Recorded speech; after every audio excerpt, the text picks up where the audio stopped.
Baik, tuan-tuan dan puan-puan, kita nak meneruskan perbincangan kita pada malam ini. Kita nak keluar sedikit, bab kata Ustaz Haryanto tadi bahawa kita asyik cerita benda yang sama. 40 tahun cerita tentang bagaimana perjalanan Nabi dan sebagainya. Kita nak melihat realiti yang berlaku pada hari ini. Falsafah di sebalik Isra' Mi'raj itu apakah realiti yang berlaku pada hari ini? Kerana apa jua yang telah digambarkan tadi, inilah yang berlaku. Malah lebih dahsyat lagi. Saya nak pergi pada Ustaz Uda. Nabi Muhammad diperlihatkan dengan bagaimanakah diceritakan bahawa segala balasan-balasan yang berlaku itu ada sebab-sebab yang diperlakukan. Berlakunya zina, berlakunya riba dan sebagainya. Tetapi kita lihat tuan-tuan dan puan-puan, sebenarnya apa yang telah digambarkan kepada baginda Rasulullah SAW itu lebih dahsyat apa yang berlaku pada hari ini. Saya nak bawa satu contoh kes. Kita lihat di dada akhbar media, kes pembuangan bayi, kes anak tak sah taraf. Saya suka nak membacakan fakta yang saya dapat. Mungkin di kalangan kita ada daripada Jabatan Pendaftaran Negara. JPN melaporkan sejak tahun 2000, sejak tahun 2000 sehingga Julai 2008, lebih 257,000 tuan-tuan dan puan-puan, 257,000 sijil kelahiran didaftar tanpa catatan nama bapa. Ini anak tak sah taraf ataupun bahasa anak luar nikah. Dan rekod sumber daripada PDRM menjelaskan bahawa kes pembuangan bayi dari tahun 2005 hingga Januari 2011 sebanyak 517 kes. Tuan-tuan dan puan-puan, jumlah 257,000 ini melebihi statistik penduduk negeri Perlis. Jadi Ustaz Uda, 257,000 ni kalau kita kumpulkan tuan-tuan dan puan-puan, boleh kita buat satu negeri untuk mereka. Negeri-negeri anak tak sah taraf. Adalah menteri besarnya, adalah dia punya esko-eskonya. Ini tuan-tuan, sebab tu Isra' Mi'raj malam ini yang dikatakan mengajak ketakwaan kepada Allah. Kita nak tengok, kita nak tengok realiti yang berlaku hari ini. Yang pelbagai yang datang masjid ni baik-baik, alhamdulillah. Yang tak datang, yang di luar sana. Jadi Ustaz, macam mana kita nak berdepan dengan situasi ini? Silakan. Bismillahirrahmanirrahim. Alhamdulillah wassalatu wassalamu ala Rasulillah wa ba'd. Saya tak berapa reti nak jawab soalan macam ni tuan-tuan, tapi saya cuba insyaAllah. Dalam peristiwa Isra' Mi'raj ni ada dua perkara yang besar yang pada saya itulah yang perlu kita ambil iktibar untuk kita pada masa ini. Saya nak tengok peristiwa Isra' Mi'raj ni dari sudut politiknya. Tuan-tuan jangan bimbang bila saya sebut perkataan politik, jangan bimbang, biasa je, tak ada apa-apa pun. Jangan bimbang, jangan takut. Saya masih lagi taat kepada Tuanku Sultan, tidak boleh berpolitik dalam masjid. Saya hanya nak bercakap tentang politik sahaja, bukan untuk berpolitik. Baik. Dalam peristiwa Isra' Mi'raj ini, cuba kita tengok jarak antara peristiwa Isra' Mi'raj dengan Nabi berhijrah ke Madinah berapa tahun? Mengapa persoalan yang lain? Mengapa Nabi berhijrah ke Madinah? Nabi berhijrah ke Madinah ialah untuk menegakkan sebuah negara Islam. Itu jawapan dia. Bukan kerana Nabi takut kepada tekanan-tekanan daripada Abu Jahal dan kawan-kawan dia, tidak. Sebab Allah sebut dalam Quran, wallahu ya'simuka minan nas. Allah jaga engkau ya Muhammad daripada kejahatan manusia. Nabi nak pergi ke Madinah, tegakkan negara Islam Madinah sebab Nabi memerlukan kuasa politik. Dengan kuasa politik yang ada di tangan dia, Nabi boleh laksanakan Islam. Kita kena ingat, Islam tanpa kuasa politik dia takkan ke mana-mana. Cuba tengok rakan-rakan kita di India, ulama-ulama Islam di India berapa banyak. Tuan-tuan baca kitab Sirah Muhammad Al-Kandahlawi, ulama dari India. Tapi bila Masjid Babri diruntuhkan oleh orang-orang Hindu, apa orang Islam boleh buat? Tak boleh buat apa-apa sebab orang Islam tidak ada kuasa politik. Saya berjumpa dengan rakan-rakan depan Masjidil Haram bila dia nak balik ke India. Dia jemur kain ihram dia. Bila tanya, buat apa engkau jemur kain ihram? Dia kata, kami tadi sebelum jemur kami celup dengan air zam-zam, kemudian kami keringkan. Bila balik di India nanti kami celup semula dengan air pigi, kami perah. Kalau ada orang datang nak minum air zam-zam, banyak sikit. Sebab di India kami tak boleh bawa masuk air zam-zam lebih daripada kadar 1 liter. Sikit aja. Di India ulama-ulama ramai, tapi dekat-dekat nak raya korban, agaknya boleh tak mereka gantung banner kat depan masjid? Korban lembu 1 bahagian RM300, boleh tak agaknya? Kalau tak kena pelangkung dengan orang-orang Hindu di sana. Sedangkan di India ulama-ulama hadis banyak. Tapi apa Islam boleh buat kalau dia tidak ada kuasa politik? Tak boleh buat apa-apa, tuan-tuan. Walaupun Quran ada, hadis ada, ulama ada, Islam tak boleh buat apa-apa. Dia takkan jauh ke depan. Sebab itu Nabi berfikir, aku mesti dapatkan kuasa politik ini. Sebab itu Nabi berjumpa dengan orang-orang yang datang ke Mekah buat haji. Kamu nak pilih tak aku? Nak bawa tak aku ke negeri kamu? Sebab Nabi nakkan kuasa itu. Akhir sekali ditakdirkan Allah, Nabi diberikan rezeki, dibawa oleh orang-orang Ansar ke Madinah, dan Nabi telah dilantik menjadi presiden negara Islam yang pertama di dunia, yaitu negara Islam Madinah. Dengan kuasa politik yang ada di tangan Nabi, Nabi buat Islam. Sampai saja Nabi terus buat masjid. Sedangkan di Madinah, di Mekah, Nabi tak ada kuasa, sembahyang terpaksa menyorok. Dengan kuasa politik yang ada, Nabi dapat buat masjid. Nabi sampai saja di Madinah, Nabi tengok pasar-pasar dikuasai oleh Yahudi. Sistem Yahudi berjalan dalam ekonomi Islam. Nabi sampai di Madinah, Nabi terus laksanakan sistem ekonomi Islam. Sebab apa dia boleh buat? Sebab kuasa politik di tangan Nabi. So, Nabi berhijrah ke Madinah untuk tegakkan negara Islam, supaya bila negara Islam itu ada Nabi, ada kuasa politik. Dengan adanya kuasa politik, Nabi boleh laksanakan Islam dalam masyarakat. Baik, kita faham yang ini dulu. Saya cuba nak kaitkan antara hijrah Nabi Muhammad dengan peristiwa Isra Mi'raj. Nabi berhijrah untuk tegakkan daulah Islam, nak dapat kuasa. Apa kaitan dengan Isra Mi'raj? Allah Ta'ala ni dia reti, dia cipta manusia, dia tahu manusia kalau dah dapat kuasa, kadang-kadang dia jadi tak senonoh perangai. Masa tak dapat kuasa, okey, bila dah dapat kuasa, Masya Allah, 1 penggal boleh bina banglo, 3 banglo. Padahal wakil rakyat gaji berapa sen aja, besar gaji saya lagi. Tapi tengok baru 1 penggal, 3 banglo boleh buat. Daripada pakai Proton Saga, pakai BMW 5 Series. Gaji dia berapa? Ini bila orang dapat kuasa.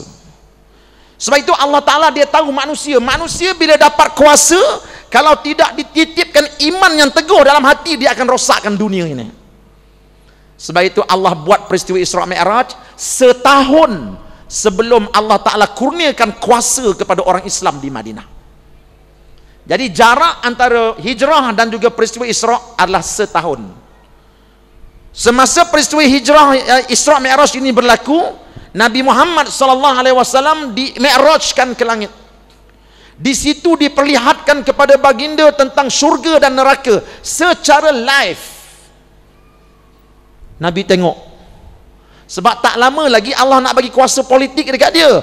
Orang yang dapat kuasa politik tapi tak takut api neraka Allah, tak takut syurga Allah, dia akan gunakan kuasa tersebut untuk merosakkan dunia ini. Sebab itu setahun sebelum Nabi dapat kuasa, Allah Ta'ala bawa dia pergi tengok neraka. Ya Muhammad, ini neraka, tengok betul-betul. Nabi tengok. Sebab itu Nabi kata apa? Bila dia balik, dia kata apa?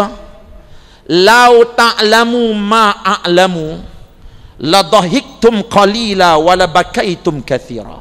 Manusia, kalau engkau tahu apa yang aku tahu, kalau engkau tengok api neraka seperti mana aku tengok, nescaya engkau akan menangis banyak dan engkau akan ketawa sedikit.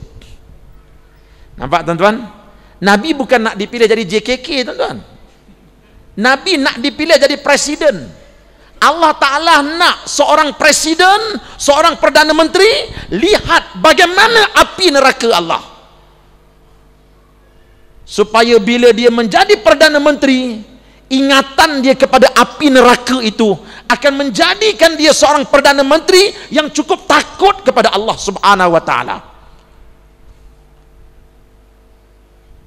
Cuba tuan-tuan tengok, pernah Nabi Muhammad buat penyelewengan keuangan? Tak ada. Cuba tuan-tuan cerita pada saya, bagaimana Nabi Muhammad mengendalikan persoalan keuangan negara? Ada macam apa yang berlaku kepada setengah pemimpin pada hari ini? Bagi lembu hilang. Ada? Tak ada.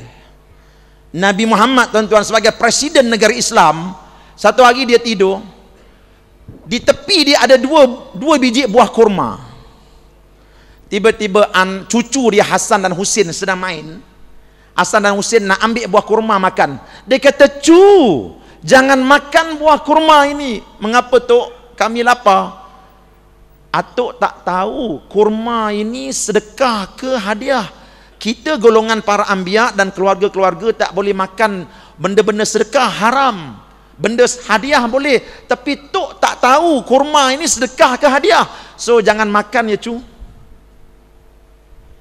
Tuan-tuan, ini Nabi Muhammad, dia tak berani makan buah kurma yang ada dalam rumah dia, dalam keadaan dia tak tahu status kurma itu sedekah ataupun hadiah. Bila seorang pemimpin nampak api neraka, takutkan Allah, maka dia akan jadi seorang pemimpin yang cukup amanah. Sebab itulah tuan-tuan, sewaktu Nabi tegakkan negara Islam Madinah, mana ada anak zina lahir? Kalau ada pun kes-kes terpencil sangat. Sebab apa? Sebab pemimpin mereka orang yang takut api neraka. Bila pemimpin takut api neraka, dia akan buat program-program untuk rakyatnya, program-program yang boleh menghindarkan mereka daripada api neraka. Sebab dia dah nampak api neraka. Bila rakyat terhindar daripada program-program maksiat, maka tak adalah anak zina. Tapi kalau pemimpin itu tak takut api neraka tuan-tuan, dia buat konsert, dia panggil kugiran gila daripada Korea datang untuk rosakkan anak-anak muda. Sebab bagi mereka yang tak takut api neraka ni, panggil penyanyi-penyanyi daripada Korea, daripada Amerika, tunjuk pusat dekat sini, buat maksiat di hadapan remaja-remaja, itu benda kecil aja. Alah, takkan ni pun tak boleh Ustaz? Alah, relax lah bro. Saudara, anda memanggil artis-artis luar negara, tunjuk kepada pemuda-pemuda untuk tengok benda ini satu pengkhianatan kepada negara Islam. Nabi tak pernah buat benda macam ni tuan-tuan. Sebab Nabi takut api neraka. Program yang dia sediakan untuk rakyat dia, program yang cukup mengajak mereka bertakwa kepada Allah. Betul lah kata Nabi. Nabi kata apa? An-nasu ala dini mulukihim. Manusia itu ikut agama pemimpin mereka. Kalau pemimpin mereka kaki bohong, rakyat pun jadi kaki bohong. Kalau pemimpin mereka kaki maksiat, rakyat mereka kaki maksiat. Kalau pemimpin mereka bela wanita di luar sampai berbelanja duit 4 juta untuk banner rumah kekasih dia, maka rakyat juga akan buat begitu juga. Rakyat berada di atas agama pemimpin mereka. Oleh kerana Nabi Muhammad pemimpin yang cukup takut kepada Allah, kerana itu rakyat dia takut kepada Allah. Mengapa? Karena Nabi Muhammad menyediakan program-program yang meningkatkan takwa rakyat dia, sebab dia takut pada Allah. Sebab itu tuan-tuan, peristiwa Isra Mi'raj berlaku setahun sebelum Nabi diberi kuasa di kota Madinah. Tuan-tuan boleh rujuk kenyataan ini dalam sebuah buku yang ditulis oleh Profesor Dr. Muhammad Al-Qal'aji dalam kitab dia Fiqhus Sirah, Fiqh Sirah dari kacamata politik Islam. Beli buku ini. Dan dalam peristiwa Isra Mi'raj ni tuan-tuan, kalau kita tengok Nabi Muhammad bila dia sampai dekat Palestin tu, bila dia turun sembahyang, dia jumpa dengan nabi-nabi yang lebih senior daripada dia, semuanya daripada Bani Israel. Bila suruh jadi tok imam, nabi-nabi ni kata, Muhammad, enta jadi tok imam lah, kami jadi makmum. Kata ulama, mengapa mereka tolak Nabi Muhammad? Padahal dari segi senioritinya Nabi Ishak lebih afdal jadi tok imam sebab dia lebih dulu jadi nabi daripada Nabi Muhammad. Tapi mengapa nabi-nabi Bani Israel ni suruh Nabi Muhammad jadi tok imam? Sebagian ulama menyatakan bahawa itu sebagai petanda bahawa kemuliaan umat telah bertukar tangan daripada Bani Israel kepada umat Muhammad. Kalau dulu Bani Israel merupakan umat yang disayangi oleh Allah, Allah sayang sangat kepada Bani Israel. Sampai dalam surah Al-Baqarah Allah Ta'ala kata apa? Ya Bani Israel adhkuru ni'mati allati an'amtu alaikum wa anni faddaltukum 'alal 'alamin. Hei Bani Israel, kata Allah, ingat, aku sayang kamu, aku belai kamu, aku lebihkan kamu daripada segala umat dalam dunia ini. Tetapi kamu durhaka pada aku. Kedurhakaan Bani Israel menyebabkan Allah Ta'ala ambil gelaran khairu ummah itu diberikan kepada umat Nabi Muhammad. Sebab itu dalam Quran disebut kuntum khairu ummah ukhrijat linnas. Hei umat Muhammad, kamu adalah sebaik-baik umat yang dilahirkan ke dunia ini. Dulu Bani Israel, kemudian diberikan kepada umat Muhammad. Sebab itu nabi-nabi Bani Israel berundur ke belakang, tak mau jadi tok imam. Sebab apa? Sebab mereka tahu kemuliaan umat sudah beralih kepada Nabi Muhammad sallallahu alaihi wasallam. Apa pengajaran dia? Pengajaran dia ialah, tuan-tuan, kita kena belajar. Nabi Muhammad belajar. Bani Israel umat yang mulia, tetapi ditarik kemuliaan umat, dilanat oleh Allah. Mengapa? Kerana mereka melakukan terlalu banyak kejahatan atas muka dunia ni, tuan-tuan. Mereka bunuh para anbiya, mereka tukar kitab Taurat, mereka tipu Allah, mereka hina Allah, mereka berzina, mereka makan riba. Banyaknya kesalahan mereka menyebabkan Allah Ta'ala tarik kemuliaan umat diberi pada umat Muhammad. Nabi Muhammad belajar. Nabi Muhammad belajar apa? Kalau aku dan umat aku buat juga perkara seperti ini, maka laknat ini akan timpa atas kami dan dia akan beralih pada umat yang lain. Sebab itu, tuan-tuan, bila Nabi diberikan susu dengan arak, Nabi memilih susu. Dalam hadis yang lain menyebut peristiwa sembahyang itu berlaku dahulu sebelum Nabi minum susu, menunjukkan bahawa Nabi faham, kalau umat aku tiru Bani Israel punya perangai, maka umat ini juga akan mendapat laknat dari Allah. Sebab itu, tuan-tuan, Nabi bawa ilmu ini ketika dia jadi seorang pemimpin. Sebab itu Nabi Muhammad, mana ada program yang dia buat untuk rakyat dia, program yang menyerupai program orang-orang Yahudi, mana ada? Tak ada. Ada Nabi Muhammad buat akademi fantasia? Ada. Sebab Nabi dah faham, kalau aku buat akademi fantasia, ini program Yahudi. Rumah saya dulu di Jordan, tuan-tuan, sekali dengan Ustaz Asri ni Haryanto. Rumah saya dapat 2 channel TV Israel. Hari-hari boleh tengok. Terang, lebih terang daripada TV Jordan lagi. Bila balik Malaysia tengok, apa yang ada dekat TV Israel ada dekat sini, lebih kurang, cuma dia alih bahasa kepada bahasa Melayu aja. Hancur. Nabi kata, aku pilih susu, tak pilih arak. Aku nak ajar umat aku jangan tiru Yahudi ni. Tapi cuba kita tengok, tuan-tuan. Sebab itulah tak heran kata pengurusi majlis, anak zina sekarang ini berlambak-lambak di sana sini. Kenapa? Karena program yang disediakan oleh pemimpin-pemimpin kita, program-program yang tak tumpah seperti mana yang dibuat oleh orang-orang Yahudi. Baik itu, tuan-tuan, yang nak masuk bertanding PRU 13 tak lama lagi. Tak kira siapa pun lah, sebelum anda masuk bertanding, belajar untuk mengenal api neraka dulu. Belajar untuk kenal api neraka, supaya bila anda jadi menteri besar, bila anda jadi pemimpin, Anda memimpin dalam keadaan api neraka berada di depan kita. Allah, ini api neraka, saya tak berani. Kita buat begini. Ini api neraka, saya tak berani. Memimpinlah dalam keadaan kita nampak api neraka, seperti mana Nabi nampak api neraka ketika dia Isra, dan setahun selepas itu Nabi diberikan kuasa politik. Bila dia dapat kuasa politik, dalam keadaan dia takutkan api neraka Allah, dia jadi seorang pemimpin yang cukup hebat. Itu jawapan saya, wallahu alam.